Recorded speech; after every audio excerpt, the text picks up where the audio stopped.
Tomo nage.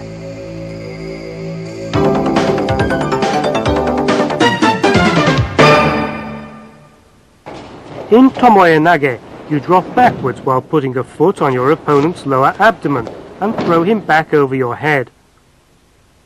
Here the technique is applied just as soon as your opponent steps forward and tries to put his weight on his foot. Here the opponent is pulled out forward at a slight angle as the technique is applied.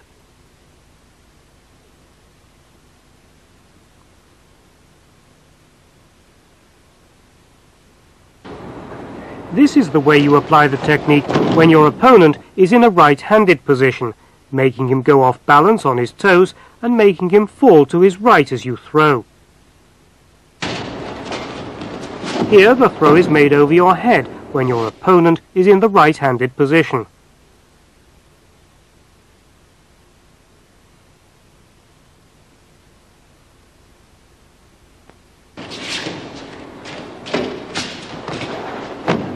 Here the opponent is thrown by pushing him up using both feet.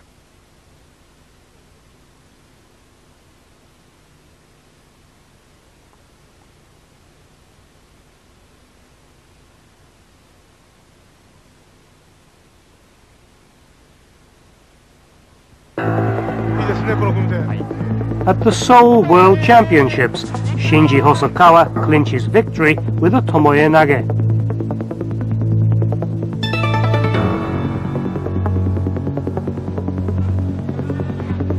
Yusuke Yamamoto at the third Kano Cup tournament.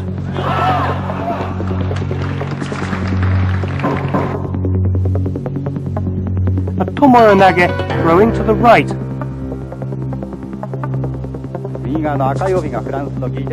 At the Moscow World Championship, Kenichi Haraguchi executes a tomoe nage, turning himself over as well.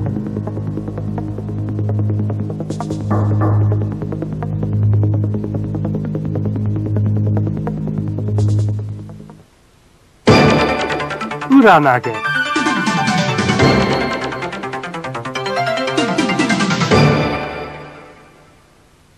The principle behind this form is to use the force of your opponent as you dodge his striking motion and to throw him, lifting him up on your hip as you sacrifice yourself by falling backward.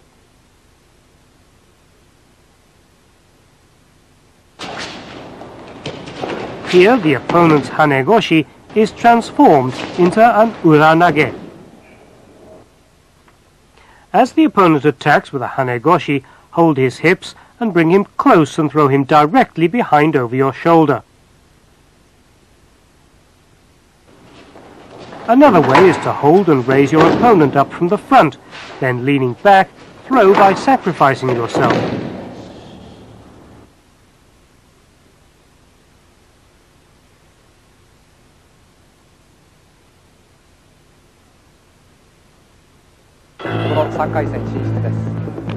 An All-Japan Judo Championship. Here Sumio Endo performs uranage, which is a transformation of his opponent's kouchigari.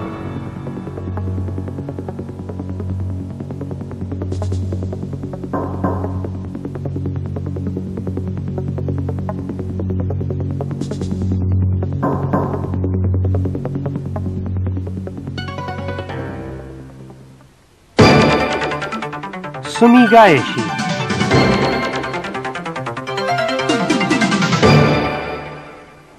You start with both sides grappling in a defensive position.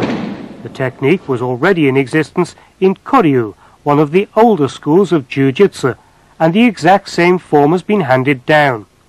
In the present-day randori, we do not start directly from such a position. In Sumi gaeshi, you fall backwards in a self-sacrificing movement. Place the instep of your right foot in the crook of his left knee and lift him up over your head. You pull your opponent forward, grasping his rear collar to execute Sumi gaeshi. Here it's done by grasping your opponent's rear collar or his back and starts with uchimata. Here it's a quick turn around from the uchimata position, followed on with Sumi gaeshi.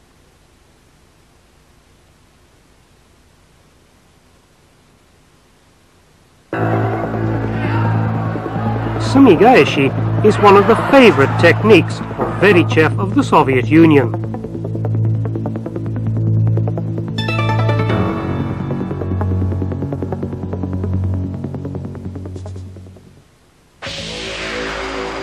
Hikkomi gaeshi.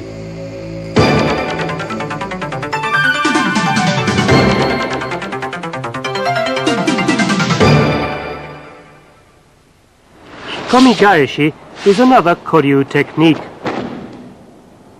First, grapple in the defensive posture, holding your opponent's right arm with both arms. Fall down and place your right foot on your opponent's right inner thigh. Then throw over your right shoulder. This was the original Hikkomi gaeshi. In a randori situation, the throw is often made by pulling your opponent in close, holding his belt at the rear, then by throwing him, falling down in a self-sacrificing motion. The place where your foot is applied varies. There's no set place.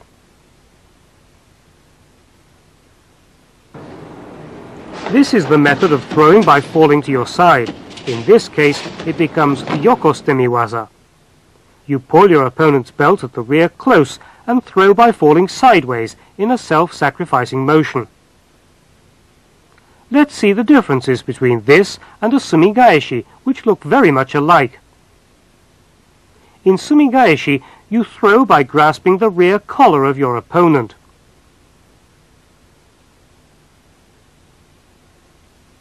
In Hikkomi gaeshi, you throw by grasping the rear part of your opponent's belt. The difference between the two may be judged by whether you hold your opponent's belt or not. Hikkomi gaeshi is one of the favorite techniques of Katsuhiko Kashiwazaki. He used it in the 1981 World Championships.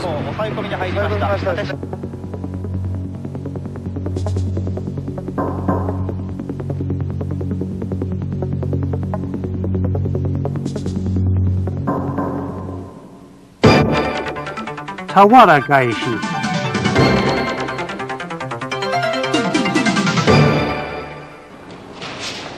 In Tawara gaeshi, you hold your opponent from above to pull him close, then throw as you fall face up in a self-sacrificing motion.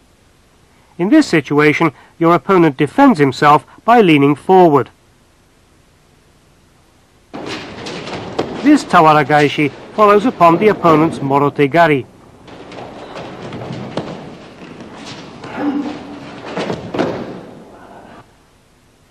When your opponent jumps in close to execute morote gari, you pull your feet back, hip low to defend yourself, then counter.